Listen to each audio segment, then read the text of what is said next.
Sure.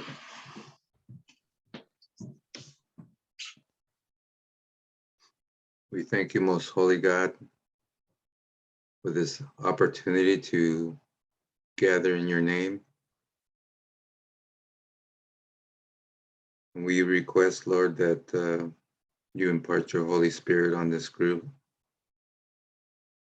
We ask for your help, Lord, that we may retain the things that we study today. And we also pray for those that can't make it today. And we pray for those that are suffering. We thank you, Holy God, for all that you do in our lives. We lay our prayers at your feet. And we pray in the holy and mighty name of Yahshua, Jesus the Christ. Amen.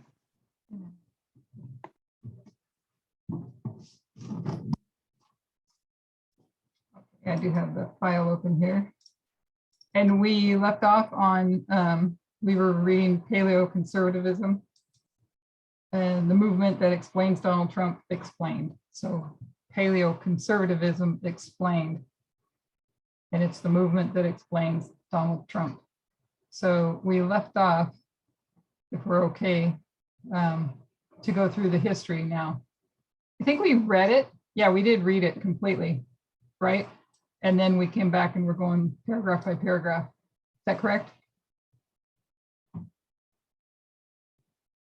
Yes. I forgot the mute button was on. Okay.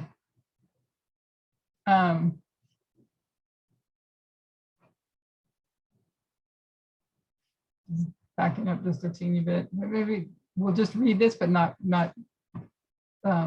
dig into it. We'll dig in at the next where we left off. Okay, so one of the strangest allegations leveled. Is it big enough for you guys? Looks good. Okay, one of the strangest allegations leveled against Donald Trump by his Republican critics is that he's not a conservative, or even in the most extreme version of this critique, that he's actually a liberal. People can support Donald Trump, but they cannot support him on conservative grounds, George W. Bush says, or his aide, Peter Warner, writes at commentary. The case for constitutional limited government is the case against Donald Trump, declares Federalist founder Ben Dominic. Instead of converting voters to conservatism, Trump is succeeding at converting conservatives to on everything from healthcare and entitlements to trade, complained National Review's Jonah Goldberg. Insofar as these commentators are criticizing the recency of Trump's conservative convictions, well, fair enough. In an earlier life, he was indeed a big fan of universal health care, wealth taxation, and legal abortion. And if his general election pivoting on taxes and the minimum wage is any indication, conservative fears that he would return to his more liberal roots in the general election may yet be vindicated. I hope I read that right. And if his general election pivoting on taxes and the minimum wage is any indication, conservative fears that he would return to his more liberal roots. But the ideological vision of Trump put forward during the Republican primary campaign was deeply conservative, and more specifically, deeply paleo-conservative. So what's paleo?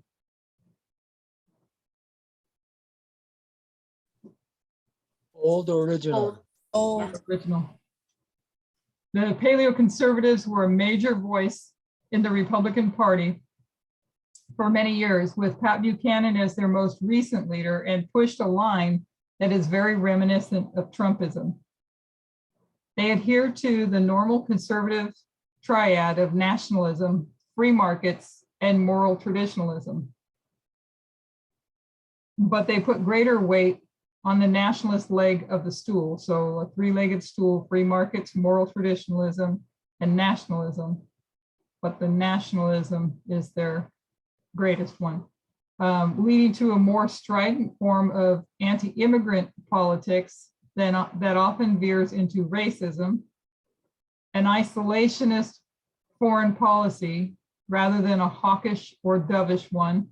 So isolationists, the paleoconservatives, immigration, which goes into racism, rather than the hawkish and dovish one, which would be the neoconservatives, like George Bush. Okay, and a deep skepticism of economic globalization that puts them at odds with an important element of the business agenda. Trump is an odd standard bearer for paleocons, many of whom are conservative Catholics and whose passionate social conservatism doesn't jibe well with Trump's philandering. His foreign policy ideas are also more interventionist. His foreign policy ideas are also more interventionist than those of most paleocons. So the paleocons are, that's right, because the old are the interventionists. Okay, his foreign policy ideas are also more interventionist than those of most paleocons. Is that right? Did I get that right? No, the neocons are the interventionists. Okay, I thought I was reading that wrong. Okay, so his foreign policy ideas are also more interventionist than most paleocons, which are isolationists. But the ideas that have made him such a controversial candidate aren't ones he got from liberals. They have a serious conservative pedigree. So here's a history of paleoconservatism. The term paleoconservatism is a retronym coined in the 1980s to characterize a brand of conservatism that was by then going extinct, a brand exemplified by Robert Taft, the Ohio senator and legendary isolationist, who lost the 1952 Republican nomination to Dwight Eisenhower. In its day, it was often referred to as the old right. So paleoconservatism was known as the old right. And coming to, let's see, going nearly extinct here. Coined in the 1980s to characterize a brand of conservatism that was by then going extinct, okay, in the 80s. There was a time when these positions were normal for the Republican Party. Leaders like William McKinley supported tariffs as a way of supporting domestic industries and raising revenue outside of an income tax. Smoot and Hawley of the famous Great Depression tariff were both Republicans. Republican isolationists prevented the US from participating in the League of Nations, led a largely non-interventionist foreign policy in the 20s, and were skeptical of the Marshall Plan and the Truman Doctrine in the early years of the Cold War. So just to make sure I keep it straight, maybe you too, that the paleocons are the isolationists and the neocons are the interventionists. And Trump is a paleocon, but we know that he at one point said he best identifies as a Democrat. But starting in the first decade of the 1900s and continuing gradually through the 50s, this balance began to be upset, especially on trade, but also on issues of war and peace. Progressives within the Republican Party began to challenge support for trade protection and argue for a more hawkish approach to foreign affairs. The increasing interest of American business in trade abroad made the anti-internationalism of the old right increasingly unviable in the party of capital. Who wants to unpack that just a little bit?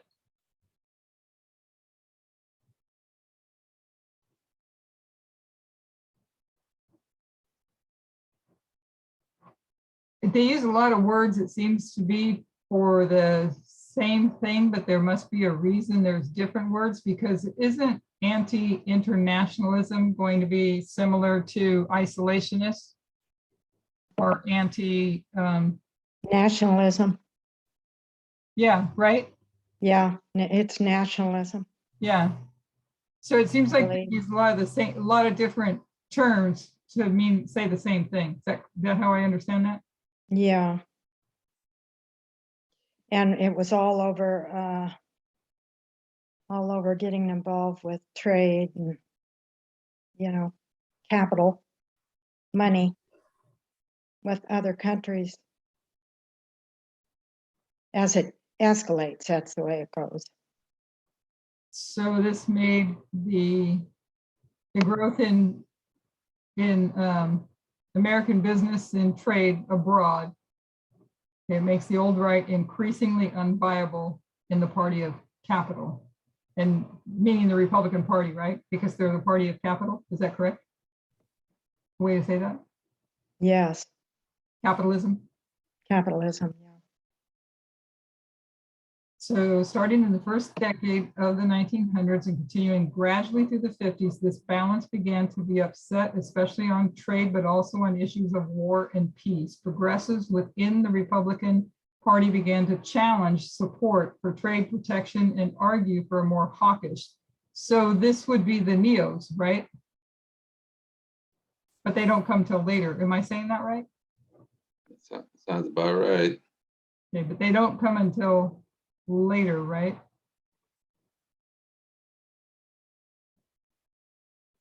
Yeah, they come after the paleos, Yeah. because the paleos are the old, if I'm correct on that. Yes. Yes. Okay, so the two defining moments that led to Paleocon decline were Taft's defeat and the suppressing of the John Birch Society by William F. Buckley and National Review in the early 1960s. So defining moments of their decline in the 60s. The Birch Society differed strongly from most isolationists and Paleocons on foreign affairs, the Birch Society differed strongly from the most isolationist of Paleocons on foreign affairs.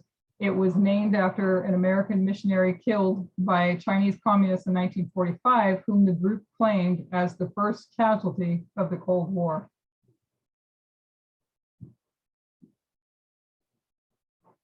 The organization advocated an aggressive, paranoid approach to the Soviet Union, but on other issues, they were right in sync. Extremely anti-immigration, hostile to foreign trade, supportive of limited government, except where trade, immigration, and anti-communism are concerned.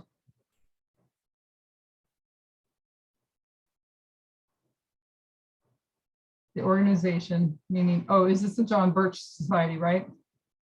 Advocate, is that correct? Am I following that correctly? That the John Birch Society advocated an aggressive, paranoid approach to the Soviet Union.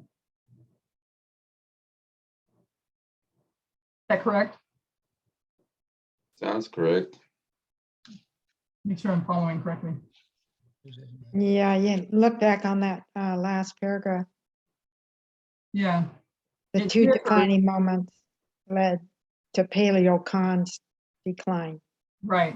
And then it gives the two moments, Taft's defeat and the suppressing of John Birch Society by William Buckley and the National Review in the 1960s.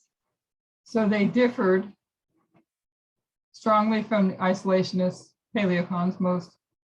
Okay, so this organization, the John Birch Society, advocated an aggressive, paranoid approach to the Soviet Union, but on other issues, they were right in sync. Extremely anti-immigration, hostile to foreign trade, supportive of limited government, except where trade, immigration, and anti-communism are concerned. So anywhere it was linked with the Soviet Union, they were against it.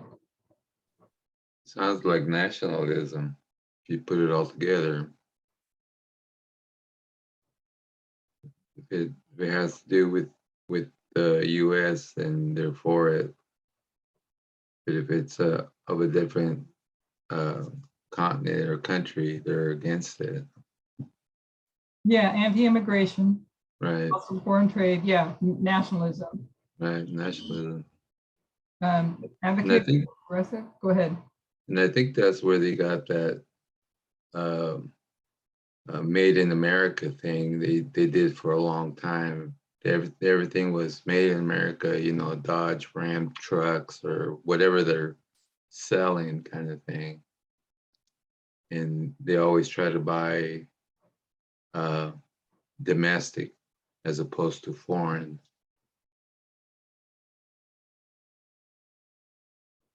So the difference here, because it's saying that the John Birch Society differs from most of them, the Paleocons, but they took an aggressive paranoid approach to the Soviet Union. They're in sync with nationalism and So hostile foreign trade. Okay. They didn't mind doing business with anybody else except Russia. That's what it sounds like it's saying. That's what I get a couple other thoughts here, because it says that they advocated an aggressive paranoid approach to the Soviet Union, but on other Right. issues, they were right in sync. So they were in agreement, sync is in agreement, concord, with the Paleocons, which were nationalists, hostile to foreign trade. So if I understand that correctly, it is saying that they are in agreement with the Paleocons, most Paleocons, except they're not in agreement when it comes to trade, immigration, and anti-communism are concerned. Yeah. Does that mean that they just take a different approach to the Soviet Union versus, I don't know if I understand that. Anybody else have any thoughts on that?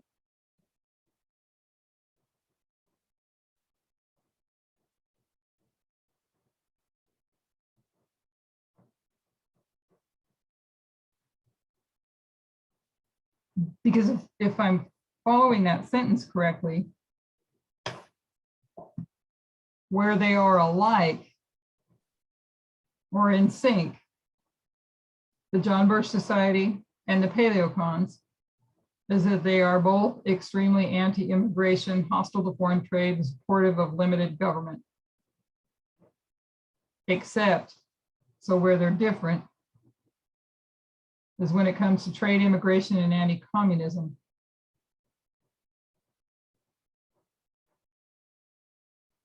I don't know if I understand that, because it kind of, isn't it just repeating what they already are in sync with when it comes to trade and immigration?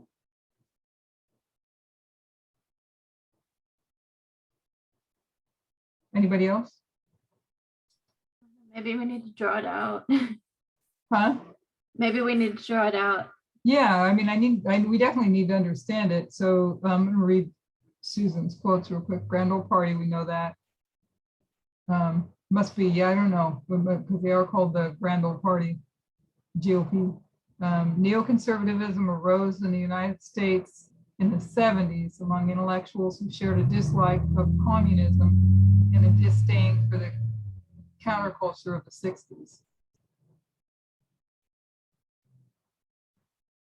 Okay, she doesn't get that part either. Okay.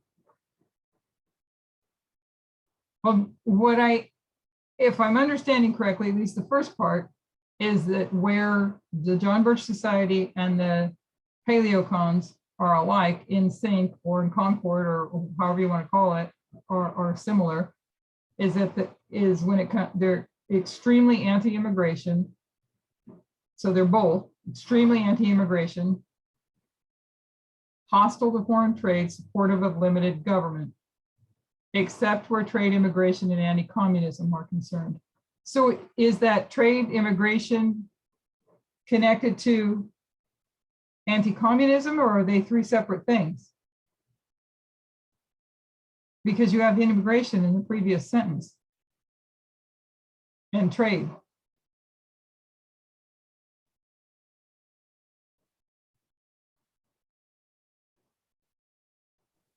I think they're talking two different things. Communism and the other one is economics, you know, where you buy, trade, and sell to another country, where the communism is a form of government.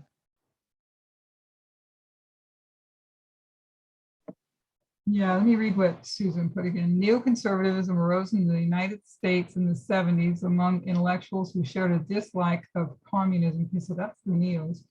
And a disdain for counterculture. I had to reread that what you said. That was the neoconservatives. Okay. Anybody else?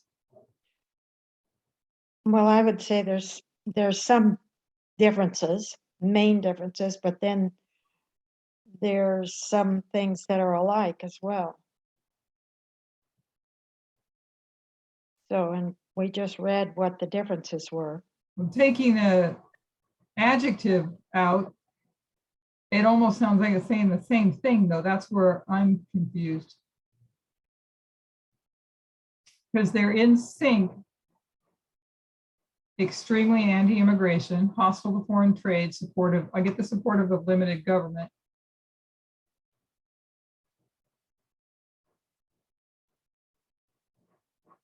Except where trade, immigration, and anti-communism are concerned. Anti-communism. Okay, that's right. Anti, against. Okay, well, we'll keep going unless anybody else has any thoughts on that. I'm having a hard time seeing how this and this are not the same as this.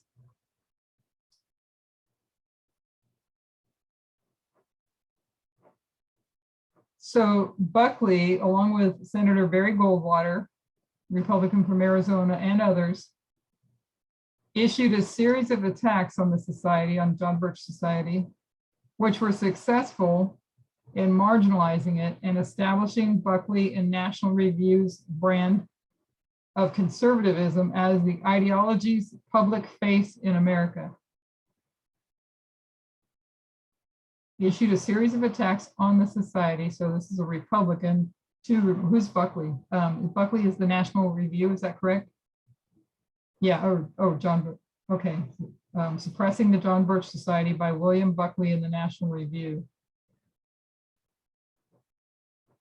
Okay, so Buckley and Goldwater and others issue a series of attacks on the John Birch Society, which were successful in marginalizing it and establishing Buckley and National Review's brand of conservatism as an ideology's public face in America.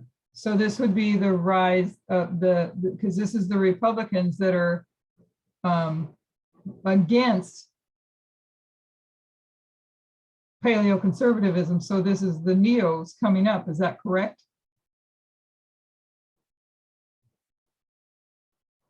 Or am I wrong there?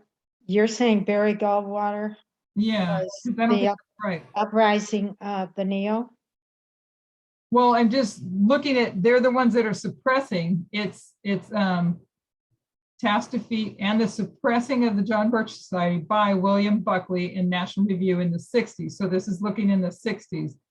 So yeah, and so this is the defining moments, two defining moments that lead to the decline. So yeah, it is. Okay, so this is leading to, this is what they're doing that's leading to the decline in paleoconservatism. But does that mean that they are neoconservatives or no? No, I wouldn't say that.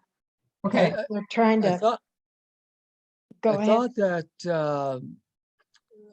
Elder Tess said that Senator Barry Goldwater was paleo. If I remember correctly, she put Barry Goldwater as a paleo conservative, an isolationist. possible. But he's suppressing the paleocons. Yeah, that's why I'm confused. Doesn't make sense because I'm pretty sure she said Barry Goldwater was paleo and here it's suppressing paleo, which doesn't make sense to me. Yeah, she also mentioned Pat Buchanan though as being paleo. He was leading the paleo movement. when he was running for president.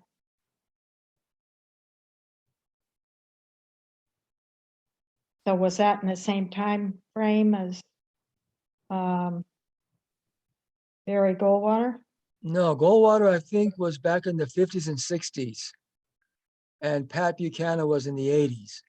In the 80s. Okay, so that was, Pat Buchanan was a nationalist, right?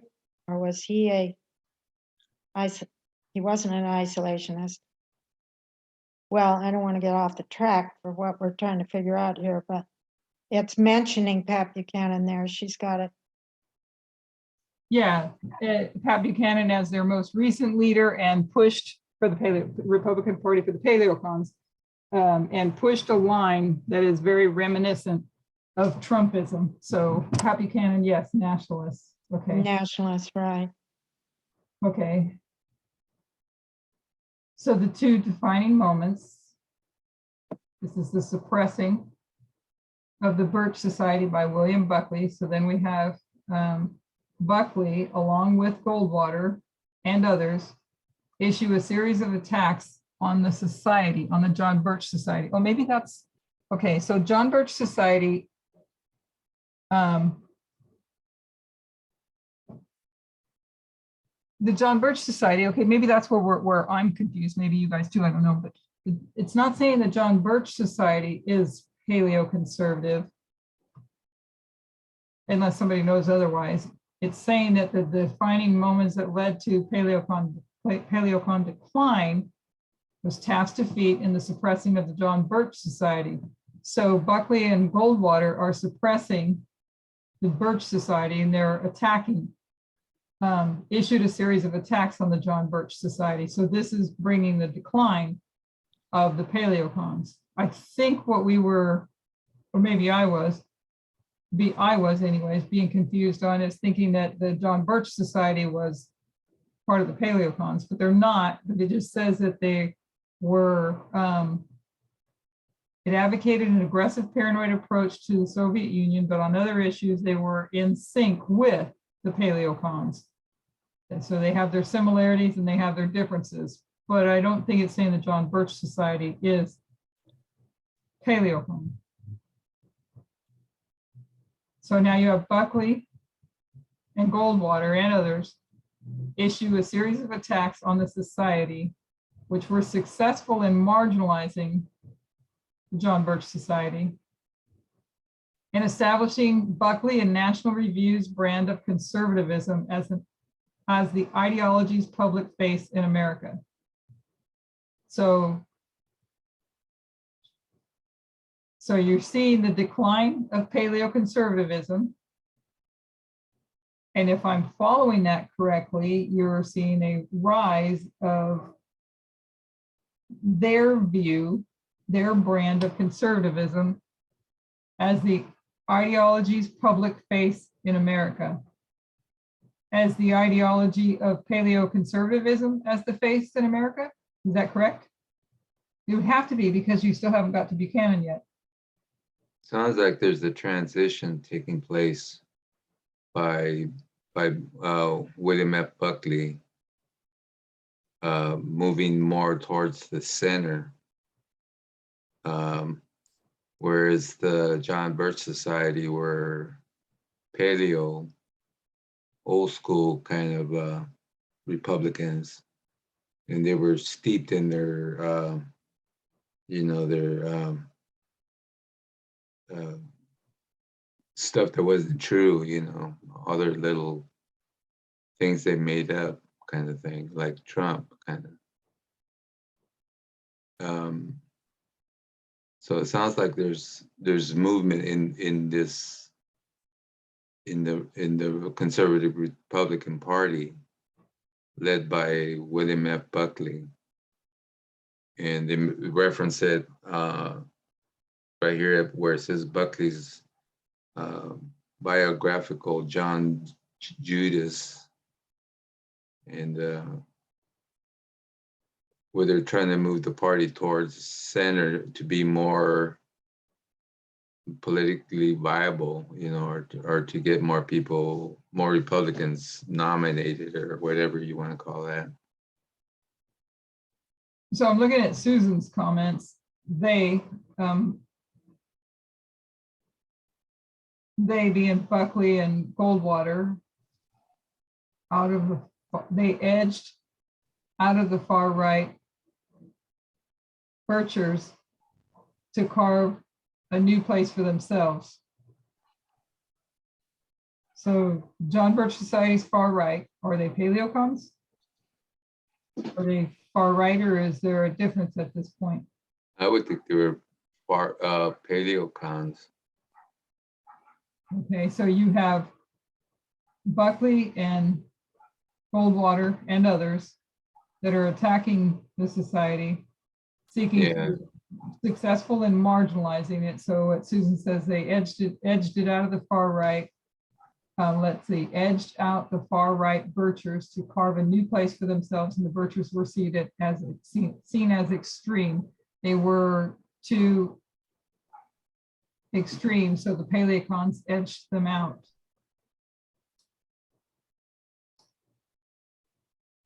Okay, so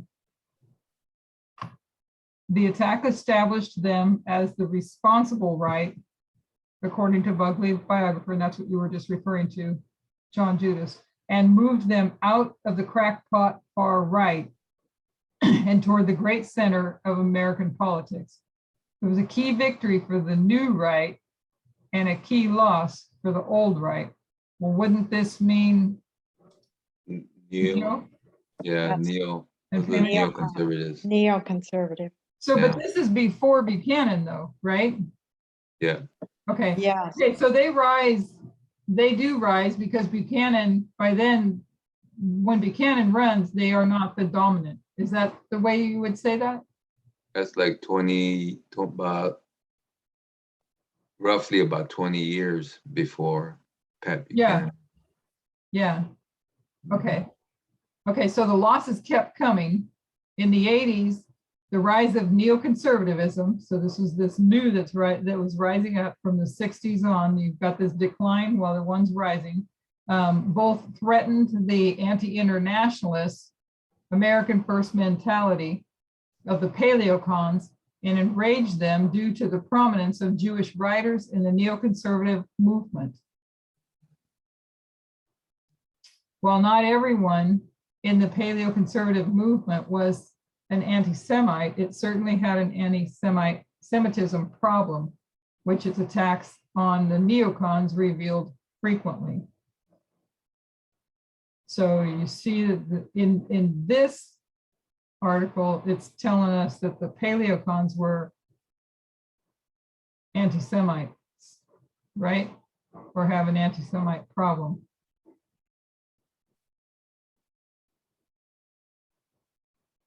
The losses kept coming. In the 80s, the rise of conservatism both threatened the anti-internationalists. So the neoconservatives threatened the anti-internationalist America First mentality of the Paleocons and enraged them due to the prominence of Jewish writers in the neoconservative movement. Okay, so the neocons, why does it specify writers? Does anybody have any idea? I mean, does that mean anything? I'm just wondering why it specifically writers. But definitely. Well, they say that the pen is mightier than the sword. So if you're trying to get power, that would be an obstacle for some, especially if they're Jewish and they're anti-Semites. That would be a problem for them. Okay, so while not everyone, go ahead, sorry. Yeah, for the Paleos are anti-Semite from what I can. That's what I'm seeing too. So while not everyone in the paleoconservative movement was an anti-Semite, it certainly had an anti-Semitism problem, which its attacks on the neocons revealed frequently. I remember Walt Disney was a part of the John Birch Society back in the 60s and 70s. I don't know if they are today, but back then they were part of the John Birch Society. I thought today anyways, Disney was more on the liberal side. Yeah, they appear to be from what they how they treat their employees and the political stances they take, like in Florida. Right. But I don't know about Walt Disney himself, and neither does Susan. Okay, so now we go from Sobran to Pat Buchanan. The saga of Joseph Sobran is a case in point, a longtime columnist at National Review. He was fired by Buckley in '93.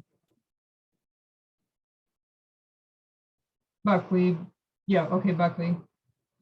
is the rise of the neo, right? He's fired by Buckley in 1993 following years of open clashes about his attitude toward Israel and Jewish people in general.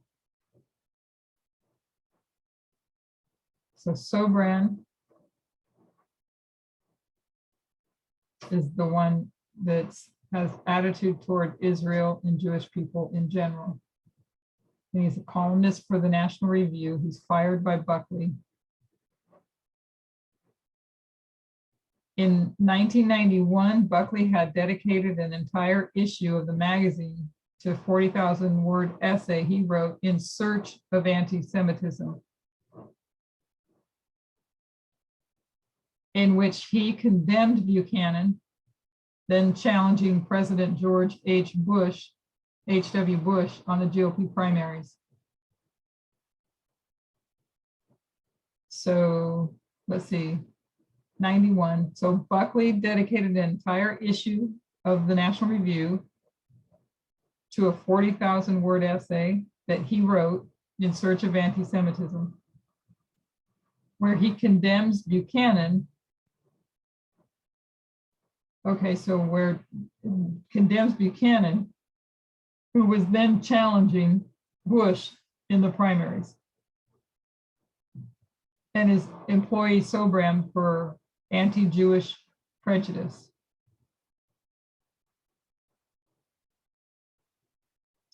So he condemns Buchanan and his employee Sobran for anti-Jewish prejudice. Okay, so he's condemning in the National Review, Buckley is in the National Review with this essay, condemning Buchanan and Sobran for anti-Jewish prejudice. So we see from what we're reading, the Paleocons are anti-Semites as well, at least in here, correct?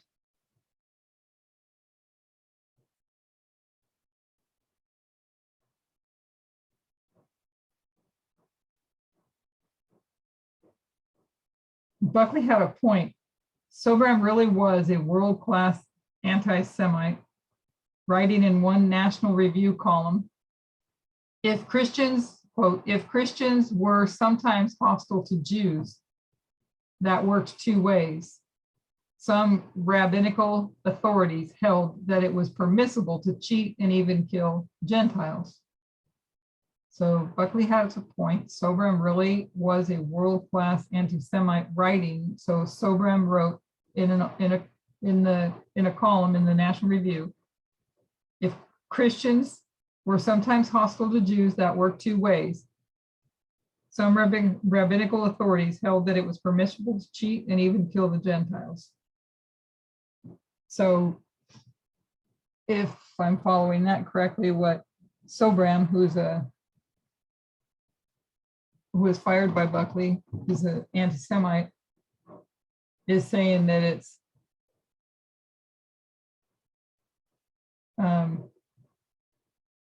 what's good for you is good for us. Is that the way to say that? Because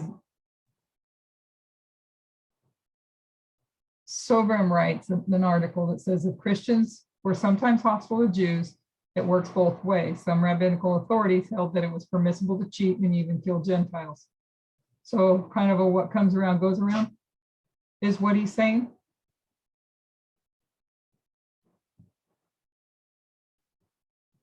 It goes both ways.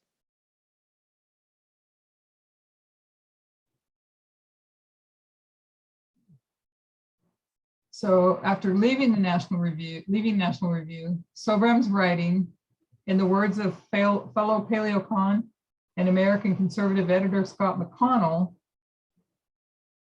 deteriorated. Let's see, Sobram's writing deteriorated into the indefensible. He started speaking at conferences organized by famed Holocaust denier David Irving and the Denial Group Institute for Historical Review, asking at the latter, why on earth is it anti-Jewish to conclude from the evidence that the standard numbers of Jews murdered are inaccurate? So why is it anti-Jewish say that the number murdered are inaccurate, or that the Hitler regime, bad as it was in many ways, was not in fact intent on racial extermination? So back that up here. Sobram's writing the words of fellow Paleocon, American conservative editor.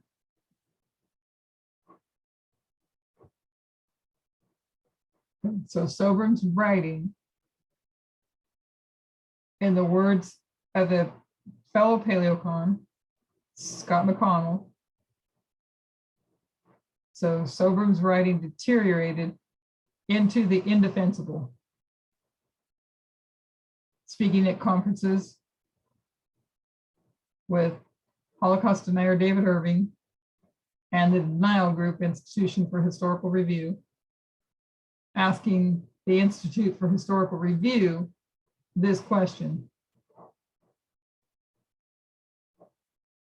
why on earth, and this is Sobram, right? Sobram's writing in the words of, okay, so Sobram, if I'm understanding this, is Sobram, why on earth is it anti-Jewish to conclude from the evidence that the standard number of Jews murdered are inaccurate, or that the Hitler regime, bad as it was in many ways, was not in fact intent on racial extermination? So they're asking, he's asking, why is that anti-Semitic to say such things? While Sobram was purged, Buchanan continued his rise, who's a Paleocon, who's, if I'm understanding this and following it, he's also shown in this article as an anti-Semite as well, correct?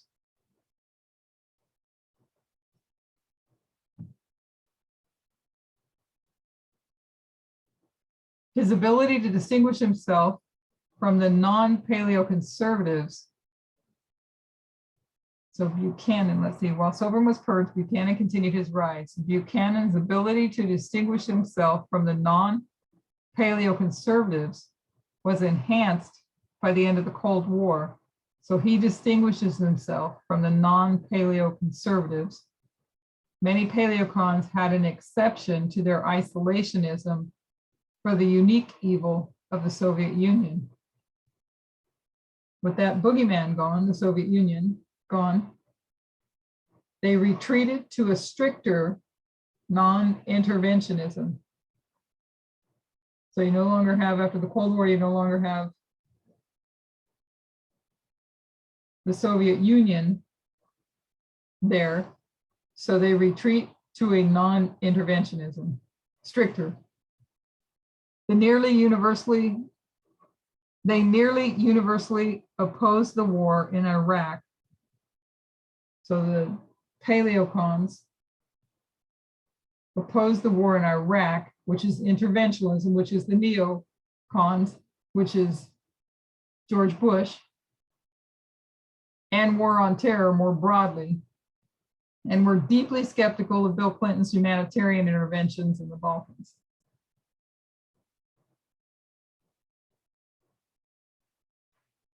The 90s anti-immigrant panic and the era's high-profile trade deals made Buchanan and the Paleocons' views on those issues appealing to base Republicans tired of pro-trade, pro-migration GOPers. Mainstream conservatives attacked Buchanan as an anti-Semite, which he is. In 1990, he infamously insisted that 850,000 Jews couldn't have died at Treblinka from diesel fumes, but it wasn't enough to keep him from winning the 96 New Hampshire primary and emerging as Bob Dole's most serious opposition that year.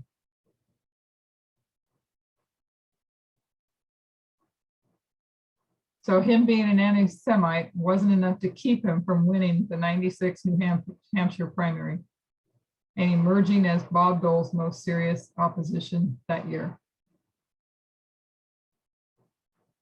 After Buchanan's loss then, and turned to the Reform Party in 2000, the Paleocon movement descended into irrelevance. So the old is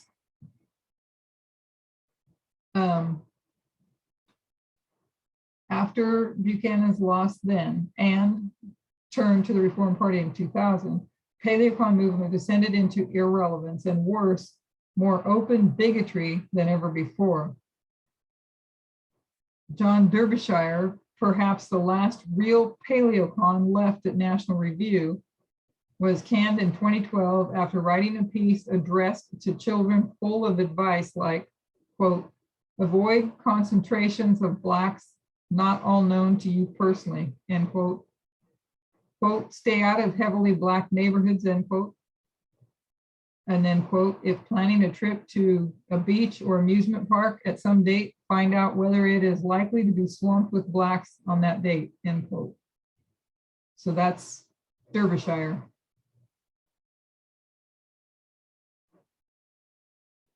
And an article in the National Review. Since then, Derbyshire has mostly been writing at Vidare, is that how you say that?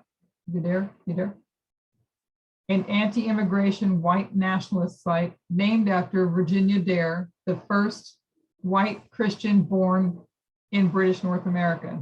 So that white Christian nationalism, right? Derbyshire has mostly been writing at Vidare, an anti-immigration white nationalist site named after Virginia Dare, the first white Christian born in British North America. The article that got him fired wasn't actually posted at National Review, but at Tucky's Magazine, an outlet run by millionaire Paleocon Tucky Theodorakopoulos, that was formally edited by outspoken white supremacist Richard B. Spencer and has run articles by Theodorakopoulos in support of the Greek neo-Nazi party Golden Dawn. Anybody comments on any of this? Yeah, he was in the Reform Party too. So I don't know if it was at that time. He paid for that big article against those. Yes, that was, what year was that? For the 5 Black young men accused of raping the white woman.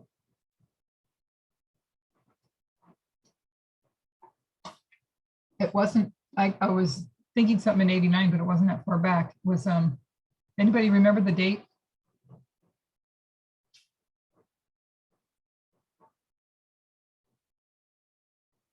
If you find it, post it, Susan, if you would.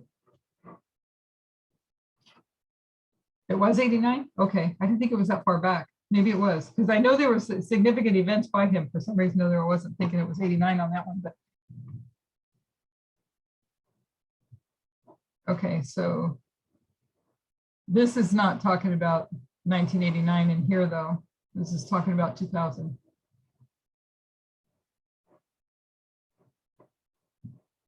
When it descends into irrelevance, and then you've got, okay, Derbyshire is the last real Paleocon.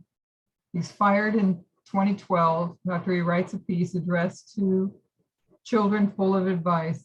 So this is an article that is advice for kids, warning them about staying away from Black people in multiple ways. So since then, Derbyshire has mostly been writing at Vidare, an anti-immigration, Central Park 5 was 1989, thank you. An anti-immigration, but anyway, so he was part of the Reform Party at some point in time. He was also claims to identify, I just remember hearing him on the video, identify better with most Democrats. In July 1999, Democratic polling firm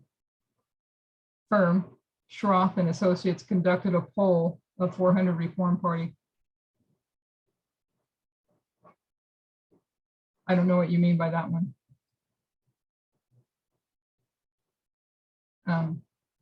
So since then, Derbyshire has mostly been writing at the Dare, an anti-immigration white nationalist site named after Virginia Dare, the first white Christian. Let's see, so we've come through that one. So this has been the trend for paleoconservative writing. So we're seeing they're racist. The paleoconservatives, the old conservatives, we're seeing they're anti-Semites and that they're racist. This has been the trend for paleoconservative writing in the past decade or two. It's largely turned from mainstream conservative outfits to openly racist venues like Vidare, Takis, American Renaissance, and the Occidental Observer. Admirably, the American conservative has held the line and resisted crossing over into open white nationalism, but they're basically alone in that.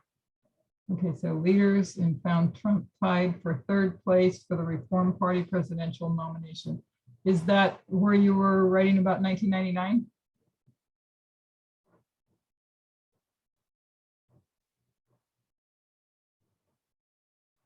Okay. Okay, so paleocons love Trump. Trump fits into this tradition quite well. He's less stridently anti-welfare state.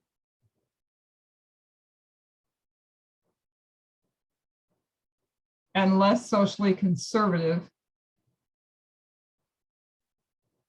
Oh, I always think these things. So anti-welfare, so he's less anti-welfare. So that means he's not against welfare. Is that correct? He's less stridently anti-welfare. So he's not as anti-welfare as others. In the beginning, before he became a GOP, he was for welfare. I thought I read somewhere. Yeah, okay. But he had more liberal ideas. Yeah. And also about taxing the rich, which I thought that was said in the beginning. Yeah, I found that interesting. Yeah, me too. I guess when you really know how to cheat and lie, it really doesn't matter what you do to other people. Unless they can cheat and lie as good as you. Okay, so he's less stridently anti-welfare and less socially conservative, meaning he's liberal. Socially liberal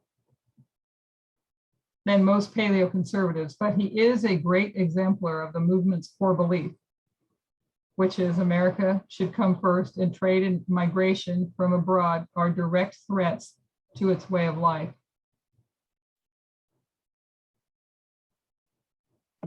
His slogan was "Make America Great Again." Yeah. And that means nationalism. Yes, America should come first and trade and migration from abroad are direct threats. So it's nationalism, yes, correct. Yep. And while his foreign policy worldview is not really isolationist, it's definitely obsessed with putting America first.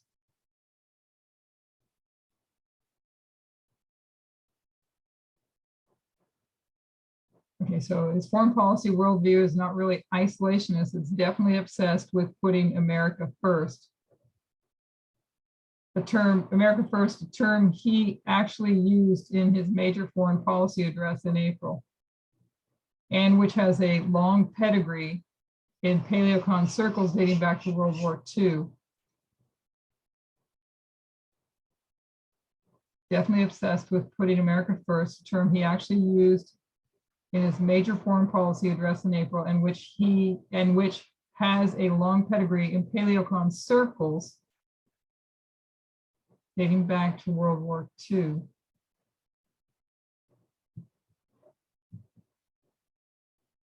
America first, putting back to a long pedigree with paleocons, America first. He wants to defeat ISIS, but he also wants to steal Iraq's oil for America.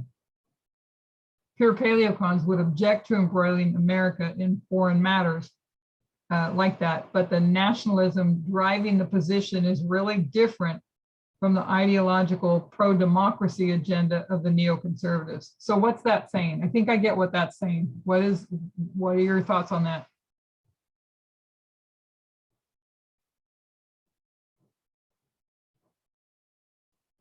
He wants to defeat ISIS, but he also wants to steal Iraq's oil for America. Pure paleocons would object to embroiling America in foreign matters like that, but the nationalism driving the position is really different from the ideological pro-democracy agenda of the neoconservatives.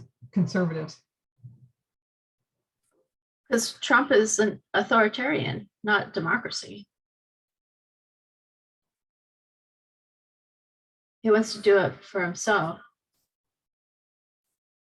Kind of independent, doing his own thing. Yeah, definitely. That's kind of what I was getting into. So it's like looking at it from another angle.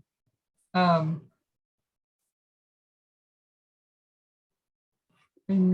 yeah, conservatives are interventionists, yes.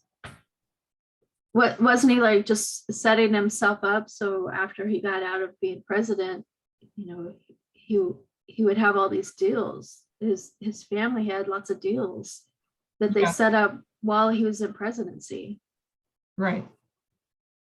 He ran it as his own company, the America. He did. And set himself up, yes. And what I think was interesting too is, you know, because I have my family, that part of my family that's on that side of things. And there were all the posts, Facebook posts and things that you would see that would talk about, you know, that would praise Trump because he didn't take his presidential salary. Like that was something great. It's not a lot of money. He took it in so many other ways. Exactly. He took it in so many other ways. And then when he lost the election and put up that fundraising, he took it more. He took it more. Yeah, they don't see it. No. So of course he could forego and make it look like he's doing a great thing by not taking his salary, because he was taking it so many other ways. President Kennedy didn't either. He didn't take his salary. But he probably didn't take it in other ways though either, right? Like Trump.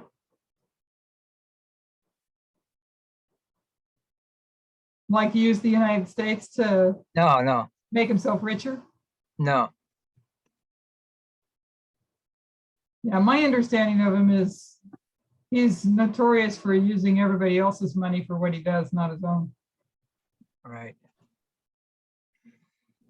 He's definitely an opportunist. Yeah. Yeah, so he wanted to defeat ISIS, but also wants to steal Iraq's oil for America. Pure paleocons would object to embroiling American foreign matters like that, but the nationalism driving the position is really different. So there's a difference in the nationalism driving the position is really different from the ideological pro-democracy agenda of the neoconservatives. So they're all Republicans, but you have the paleocons who are the white nationalists, the racists, and then you have the pro-democracy neoconservatives. The neoconservatives are the interventionists, and the paleocons are the isolationists. But Trump, though he's a paleocon, his foreign policy worldview is not really isolationist.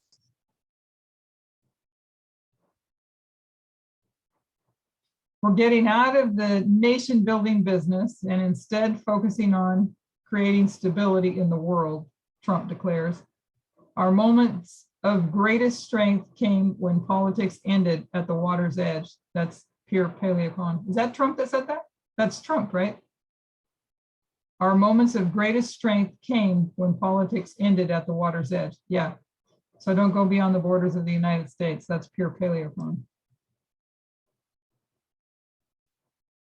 Don't ask me though, ask them. In March, Buchanan declared on Sean Hannity's Fox News show that Trump could create a different, new, exciting, robust party. A later Buchanan column saw even more effusive. Whether the establishment likes it or not, and it evidently does not, there is a revolution going on in America.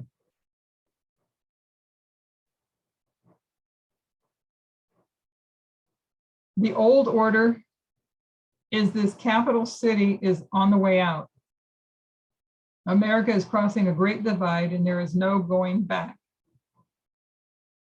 Donald Trump's triumphant march to the nomination in Cleveland, virtually assured by his 5-state sweep Tuesday, confirms it, as does his foreign policy address of Wednesday.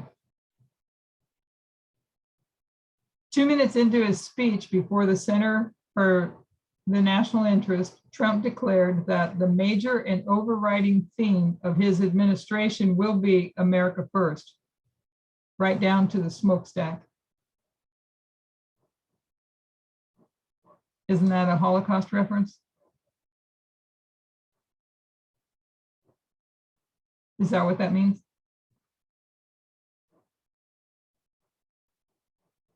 I don't know, but it sounds disrespectful.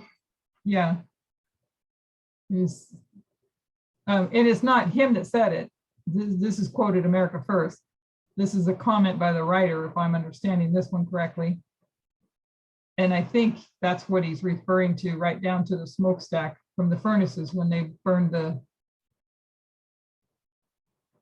Jews. I think that's what he's talking about. Anybody else?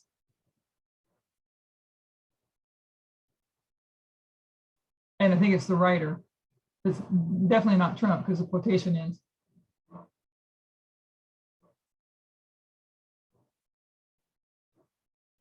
Whether the issue is trade, immigration, or foreign policy, says Trump, we are putting the American people first again. US policy will be dictated by US national interests.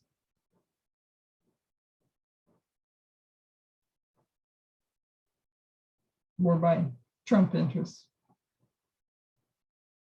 The fact that Trump attacked Buchanan in 2000, when both were seeking the Reform Party presidential nomination, so there's that one there, Susan, 2000. They're both seeking the Reform Party presidential nomination in 2000. Trump attacks Buchanan for only appealing to the wacko vote, does not seem to have soured Buchanan on him at all. So Trump attacks, there's no new thing under the sun, right? Trump attacks Buchanan for only appealing to the wacko vote, does not seem to have soured Buchanan at all. I would not say that Donald Trump is a paleoconservative. I don't think Trump's a social conservative, he elaborated in an interview with Daily Caller. And I think this is Buchanan, if I'm following correctly. This is Buchanan saying this, but he added, I was just astonished to see him raise the precise issues on which we ran in the 1990s. Donald Trump has raised 3 issues of real concern to paleoconservatives and traditional conservatives like myself. It's not just Buchanan either. Derbyshire has said that Trump is doing the Lord's work, shaking up the GOP side of the 2016 campaign. And in another column, volunteered his services as a speechwriter, Derbyshire, as a speechwriter. Virgil Goode, a former Congress member who was the Paleoconstitution Party's 2012 nomination, has endorsed Trump as the only candidate serious about immigration. Psaki has featured reams of pro-Trump coverage, like this piece praising his economic nationalism.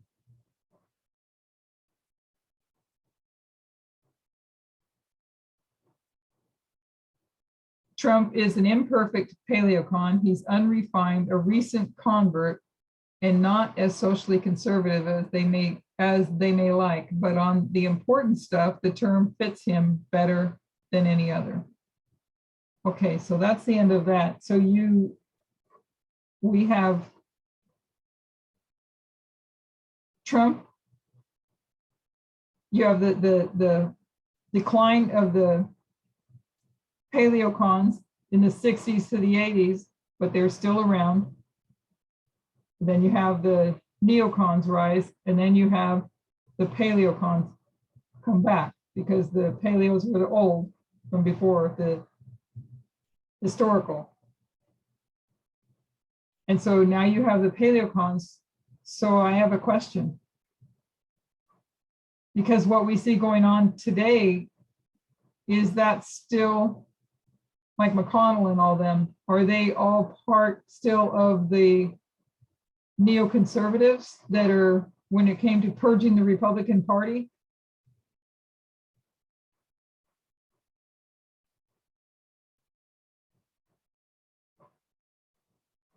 Anybody? I don't know. I have a thought with McConnell and Lindsey Graham, and some of those are, they appear to not be the alt-right, the real far right, like Trump. I mean, are they going to follow Trump? Then you'd have to say they're paleocons. If they're following Trump and defending him and everything. Yeah, and you guys probably understand things more than I ever do understand, but so are they paleocons as well, or are they just still fighting? Are they still among them fighting for in the paleocons to win? I don't know. The party was purged of neocons in 2008, Susan says. We know you saw the rise, and that's the Tea Party, you saw the rise of them. But at that time then, Susan, wasn't Mitch McConnell wouldn't Mitch McConnell be considered part of the neocons at that time, or no? He wasn't part of the Tea Party, right? No. Oh, Mary, sorry. Yeah. Sorry. And Mary's, she's putting something up there Yeah. on chat, but I was just saying that McConnell isn't, well, he supported Trump, but there's some still in there that they're kind of half and half. I'm not sure which way they're going. They appear, although they back Trump, we know we got the Supreme Court judges in there because McConnell was helpful in that. And they're not going to stand there and go for anything as far as passing anything through, the Congress. Yeah, they're all united when it comes to their ideology. Really, the bottom line, at least that's how I see it.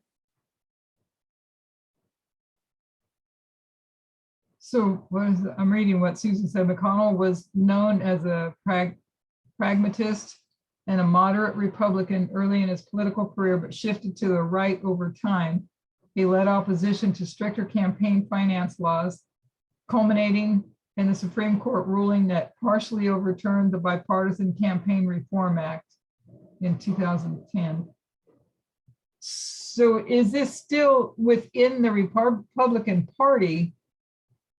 Is it still this, because we saw this rise of Donald Trump, we saw the rise of the Tea Party, then we see Donald Trump.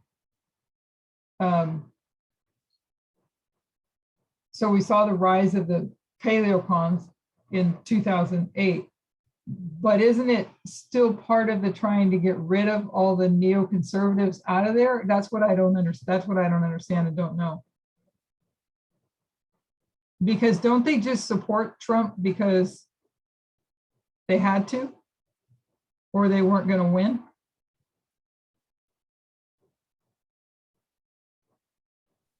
Trump kind of hijacked the Republican Party. Is that safe to say? Yeah, you either get on the Trump bandwagon Or you're out? or you get forced out one way or the other. So you either convert to so are they neocons? And it's either convert or you're going to be gone? From appearances, they look to be neocons, you know. But then they do have some paleocon tendencies, you know. They'll be with the paleocons on one or two issues, but for the most part, they differ from what I can see. So they are, I'm gonna pull the board up. Maybe you guys can help me with some stuff. So they are racist, right?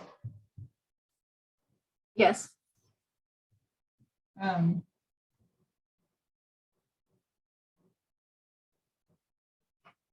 kind of want to leave. Hold on, you can see right here, right? Yeah. So the paleocons, they're racist. And they're isolationist. What else?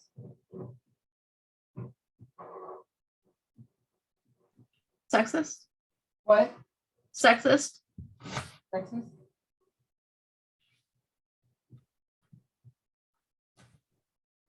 Opposed to big government. Yeah, so small government. Yeah.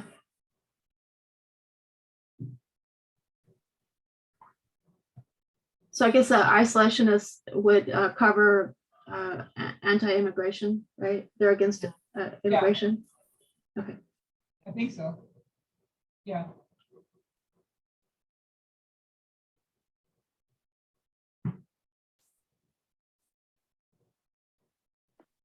Okay, so this is far right, correct? Yeah. And then you have the far left, which are what?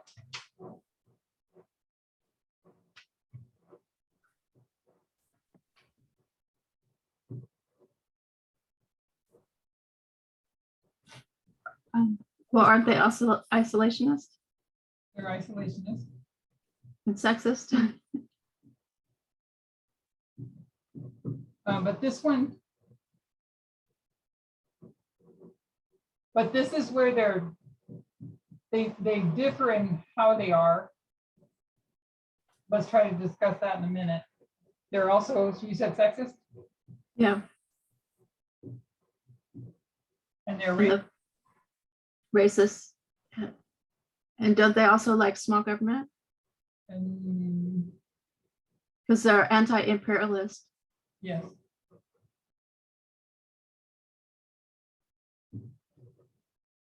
Okay.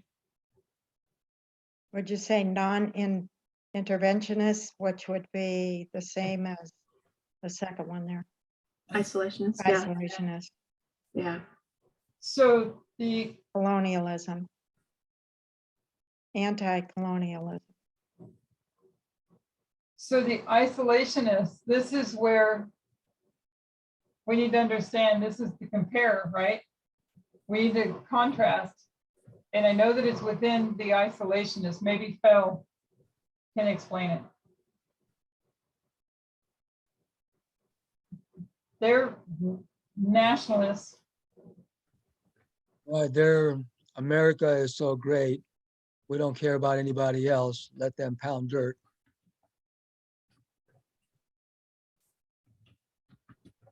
America first. America first. Okay. And then these guys. Anti-imperialism. Which is what? Not so much that America first, but America is ruining other countries by going into them. So it's opposite motives, but same result. They're both isolationists. Explain this again. So that one or the far left is anti-imperialism, anti-colonialism. So it's not, it's, So leave the other countries alone. Don't import or export our culture. Don't export our beliefs. Don't export our way of life.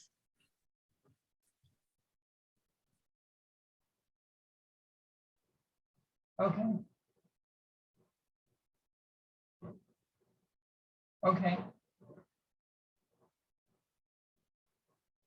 Sexist. There's a point that I picked up in, I've been re-listening to that presentation she did. There's a point that stuck out, if I can pull it out of my head, that she talked about, I think she was talking about the far left, because what we're seeing, okay, we're seeing that the paleocons are racist. We also are seeing that the far left is racist as well. And there's a point that she made me think about what was described internally in the movement, that if the left can't get racism, like what we saw, how the far left are anti-Semites. We saw she put the squad there and many others, right? That they're racist. So they're, even though they're so this is the good stream, the true stream, we're breaking down the true stream, that they are finding that they are not equality, because it's equality except for that group. So it's not equality. And because they can't understand sexism, I mean, because they can't understand, because they are racist, they don't have racism right, they can't get this one correct. It made me think about what we saw here when we left, or feminism, right? When we left conservatism, I don't know what I just said, so I might have just said that wrong, but I'm trying to say conservatism. So when we left conservatism and saw that this is a liberal movement, the left-wing movement, remember how she was saying how people in this dispensation here were saying, why do you keep talking about sexism? Do you remember that? She said it a lot. Why do you keep talking about sexism? Let's talk about homophobia. Do you remember what she said? That we didn't understand it, so we can't move on. Right. You can't understand homophobia if you don't have sexism correct. So what I kind of understood, what I got out of something that she said was with talking about the far left and being racist, because they don't get racism right, they can't get sexism right. Because remember, it comes race, sexism, and then LGBTQ, right? I did that wrong.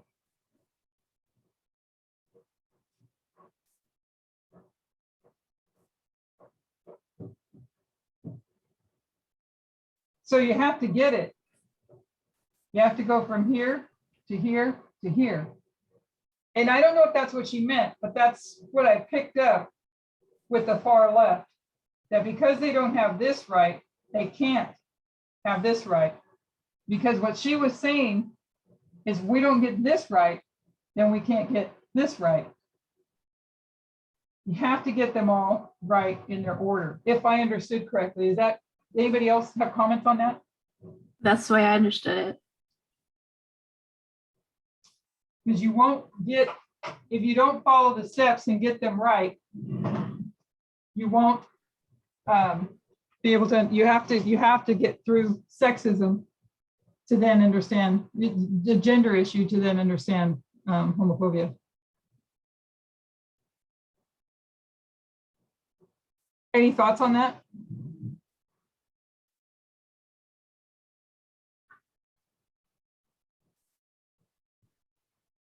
And both are friends with Putin, though, right? What's the distinction there?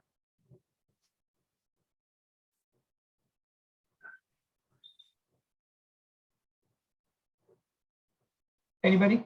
They compare and contrast with Russia?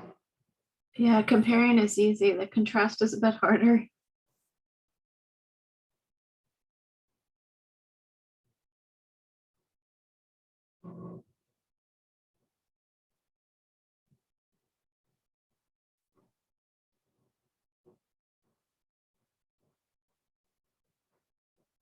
Okay, so they do, what we get is they do understand, or we do understand that the far left and the far right unite.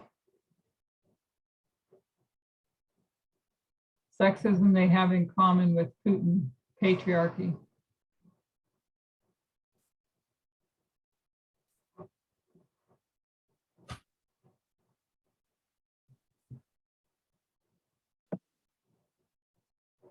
Question, what did Trump have in common with Putin?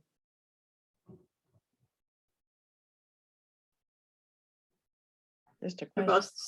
both sexist. And they both patriarchy, and they both want the power. They both think they have the right way to rule the world. Yeah, the power thing is for sure. Yeah, And they're both really sexist. yeah, Both egotistical. Yeah. Mary said authoritarianism. Yes, that's true. Yeah.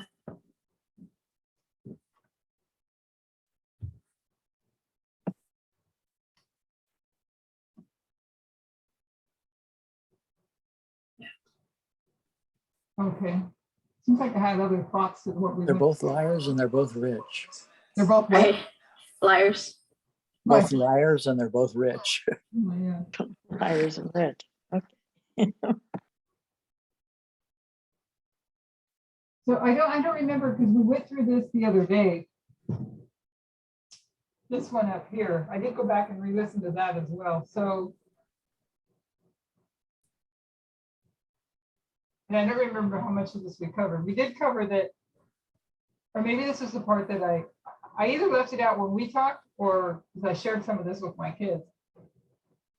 I think we talked about it, that the North and the South, this is the Alpha history.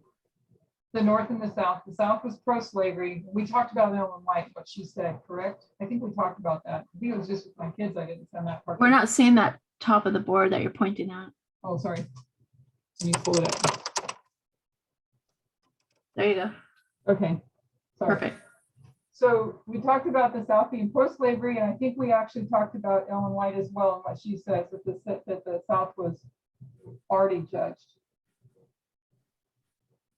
So we would see here that the Republican Party, the right, you have the left and the right.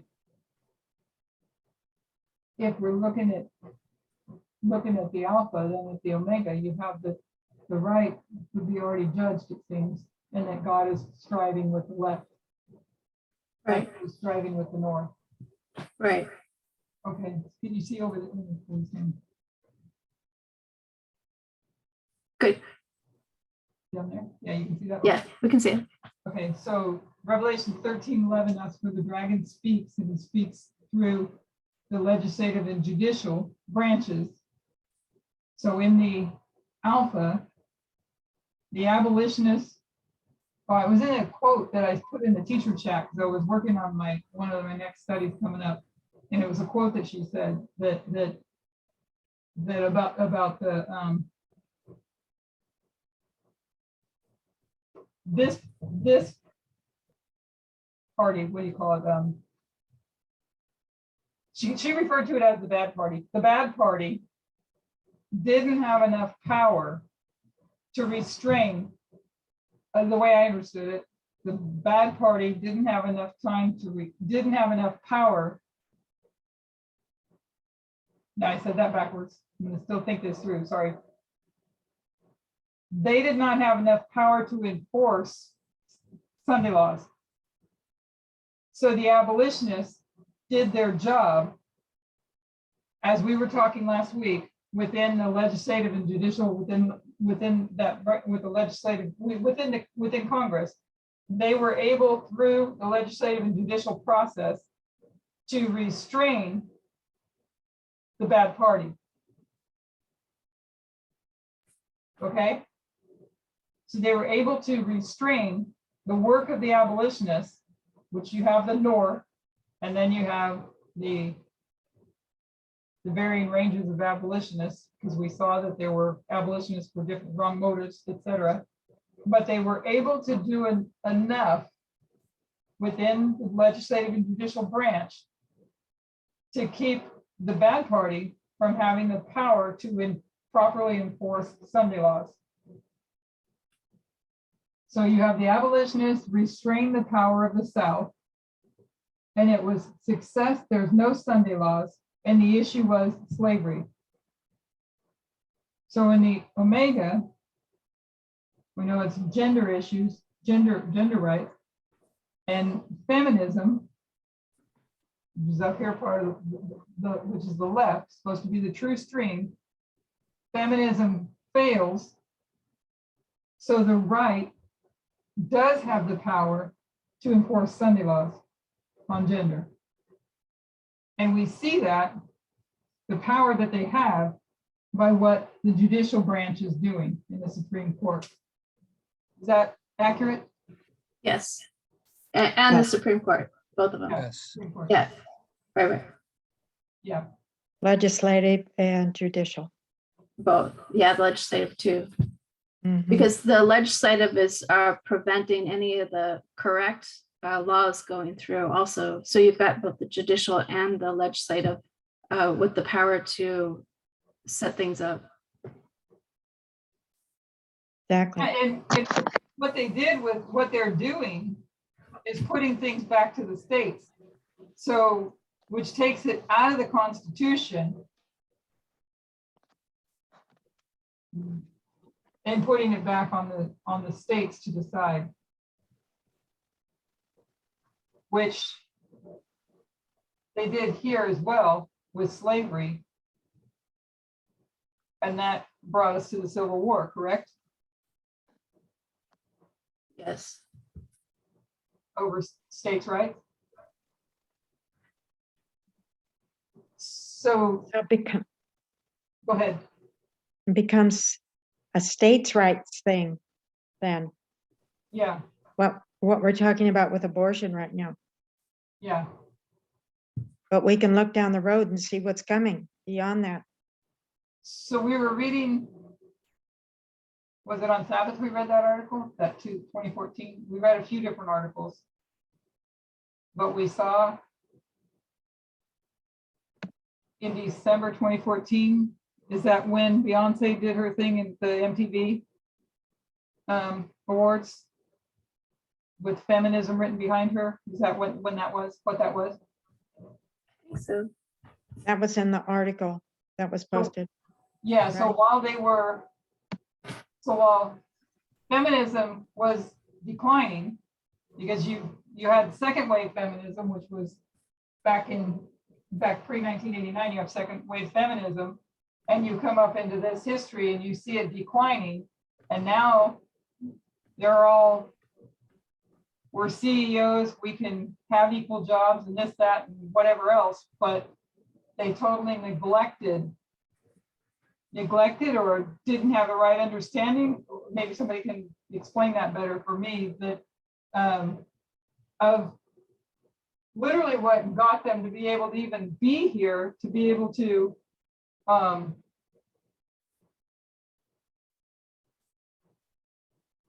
the work that radical feminism did may have got them here, but they left behind the work of radical feminism.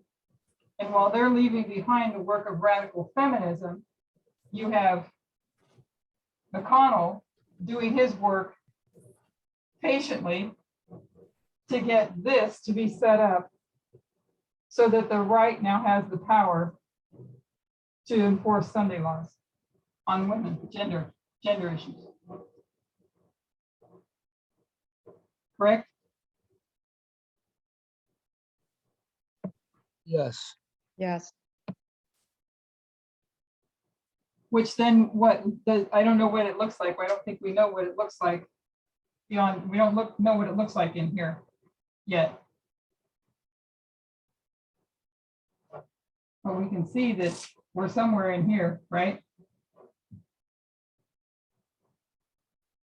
She just said that we're close, if anybody remembers that. yes, I remember her saying that.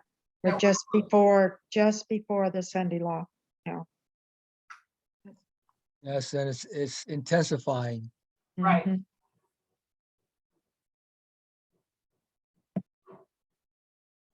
Right. So the left and the right unite on the things that they agree on. Is that right? I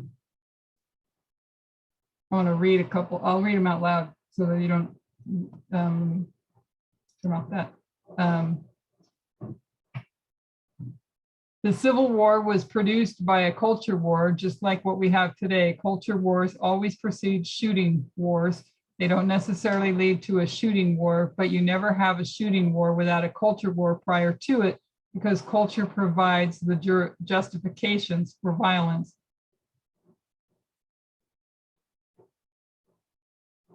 And the Civil War was a culture war.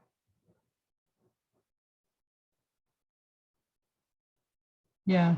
The other one we don't have time to break open another article again, but we'll all have to agree on together what we decide to review again, because I kind of like to go through the human rights one again next.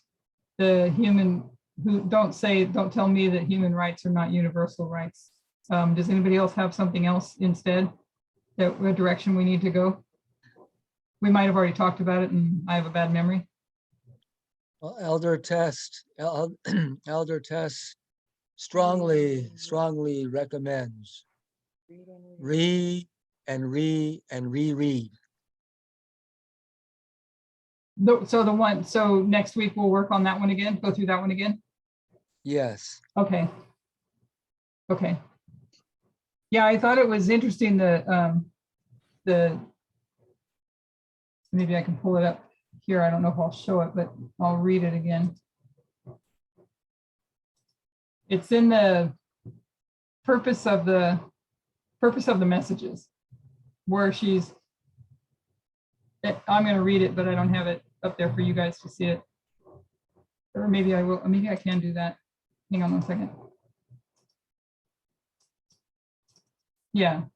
Okay. So this is in the purpose of the messages, and this was, she's reviewing this history here and the difference to why, we know there's one call to the church and then the call to the world. So Panium and the Sunday law you get the characteristics here for the Millerites of both, if I understood that correctly. So they have to be sorted out separately to be able to rightly give us what we need in our history. But anyways, the point that I picked up right after we were done studying that day was this is the structure of our alpha history, or of any alpha history. And you'll notice that there's a difference, not just in the failure of the 1850 compromise.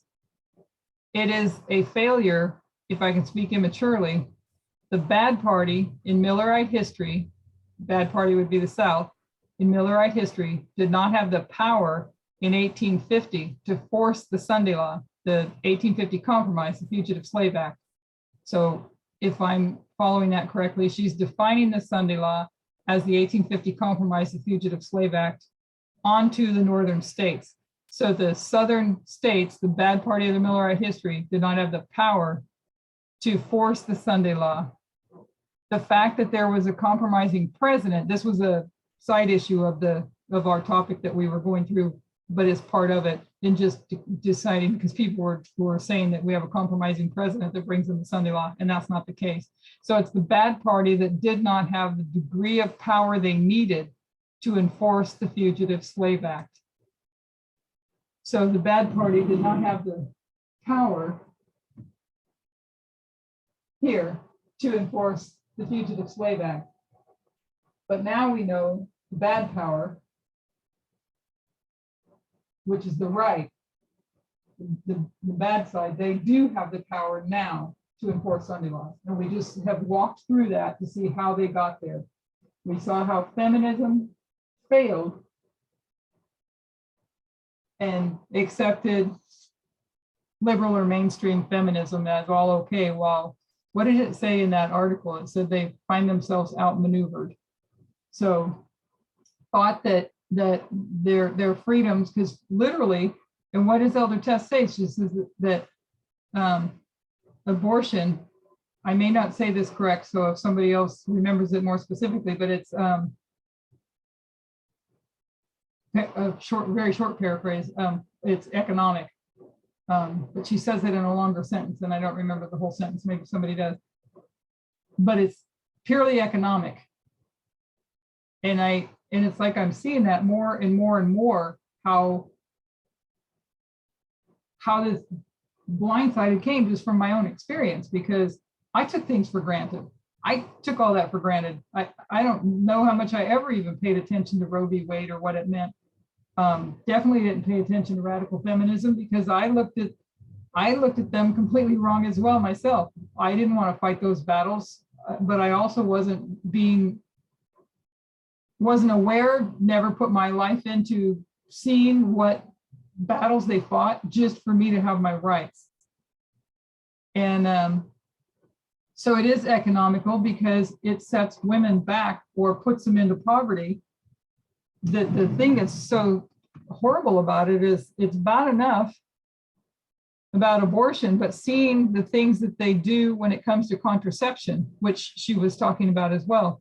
And we know that that's where Clarence Thomas has already hinted at, not done more than hint at.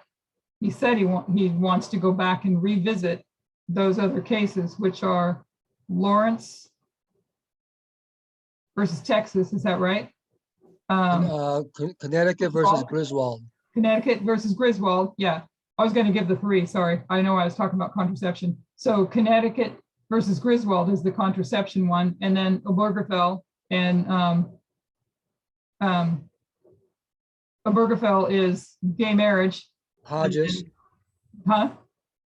Obergefell and Hodges. Yeah. Gay marriage. And then Lawrence versus Texas is sodomy laws. Yes. Okay. So those are things we want to look at too. Look at some of those. And she didn't mention it, and I don't know how much significance it has, but Obergefell himself in an article is active in what's happening, from what I've understood too.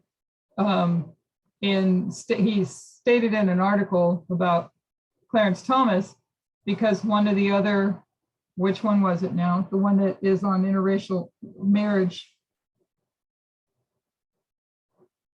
Or maybe that, no, Lawrence is the one she put on the board, right? Lawrence, I think, yeah, Lawrence, that's sodomy law in Yeah, Texas.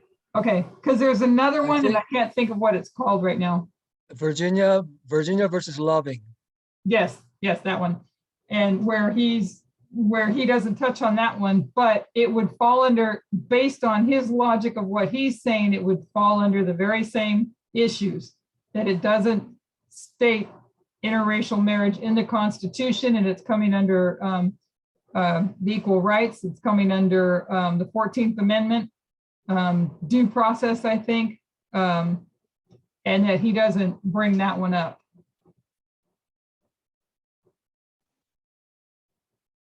Yeah, you're talking about Clarence Thomas. Right. Yeah, that was never mentioned. So he's picking and choosing. Yeah, exactly. But the contraception stuff is really, to me, it's really troublesome to take it to such an extreme that women would have no control whatsoever. And I don't know how far they go, but I think we talked about this last week too, but a lot of the sex that was actually happening was not, even in a marriage, was not necessarily consensual sex.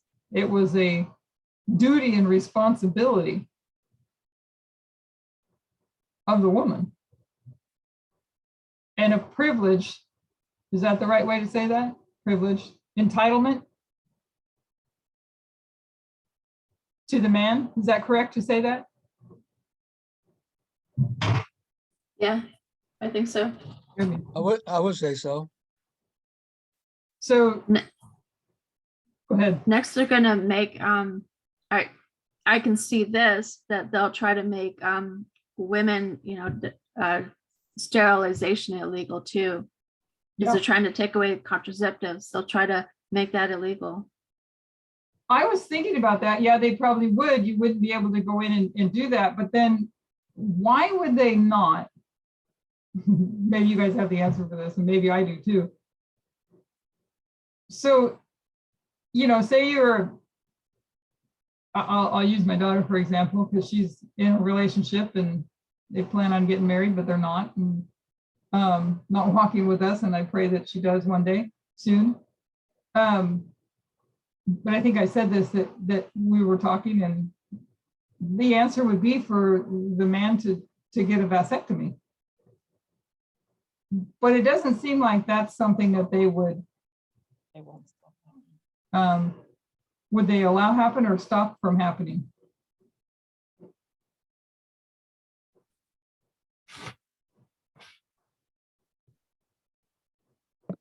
What about condoms too? Yeah, that's what Susan put. Will they still allow condoms? Yeah, But the condoms usually only protect the guy. Like, I mean, if a guy wants to force himself and get a girl pregnant, he doesn't have to use a condom. And so the guy still has the power. Yeah. Can't force Yeah, him to that's put true. the condom on. So it leaves the choice with the male, yeah. right? That's a good And so point. it's okay if a guy has the choice. That's kind of where I was thinking, but I was trying to process it as I was speaking. So thank you. Uh, we're just Guys in taking away control. taking away the rights True. from the women. Yeah,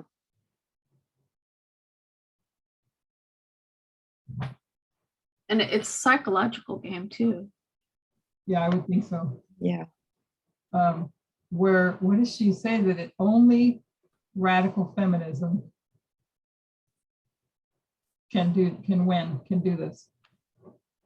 She probably says it in a different way than what I just said, but that, if anybody remembers, it can only be defeated by radical feminism. That's why I started to think when I asked the question, what does success look like? What does it look like here on earth before the coming of Christ? What does success look like? And I know you guys gave a few different thoughts on that. I don't have the answer. I just was thinking of myself.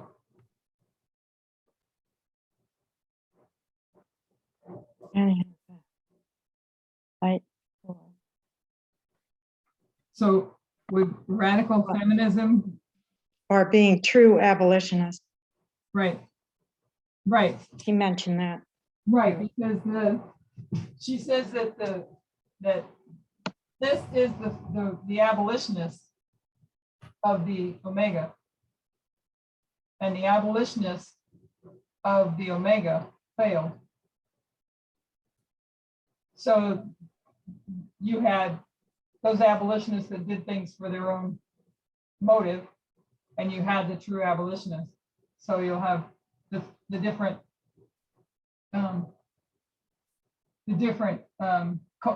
what's the word? The three different types of feminism, and only radical feminism can defeat that, if I understood correctly. Yeah. She also mentioned the papacy, Francis, when she said, and it's not the same guy in that article, I think it's the more current, it's current, whoever it is that has the same title, if I heard her correctly, I'm just trying to go by memory, that the one that wrote that article, maybe somebody remembers his title, he was the, I don't know how the title was stated, but that he's the head of, in the UN, the head of human rights. Is that what he was? Anybody remember? High Commissioner. Okay. And so who she was talking about with recent, it wasn't the same guy, but he recently met with the papacy. Does anybody remember that? Yes, and they agreed on all points except two, Which were? abortion and LGBTQIA. Yeah. Surprise. UN High Commissioner for Human Rights. Thank you. So we see where the counterfeit stands, which we already knew. And then seems we're seeing as well where the UN High Commissioner for Human Rights stands as well. Right, so we know where the papacy stands. So anybody who thinks and supports that is paying homage to the beast. Makes me think of some of those other articles we read before, the A.T. Jones arguments. If anybody remembers the one where it was talking about,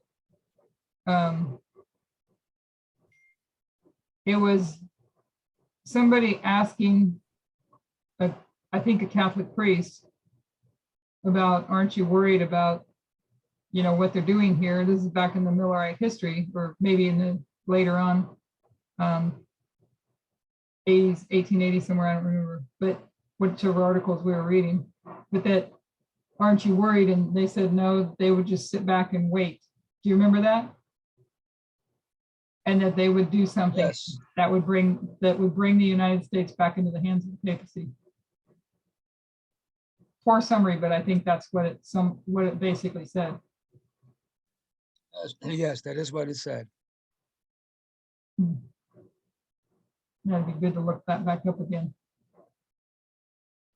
Any other thoughts before we close for the night?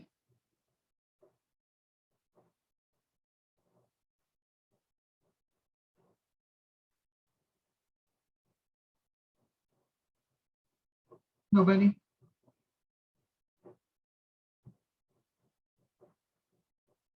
Victoria, are you listening? Are you able to close us in prayer? I'm here, I'm listening, but I can't close in prayer. Okay. If somebody else want to close in prayer for us?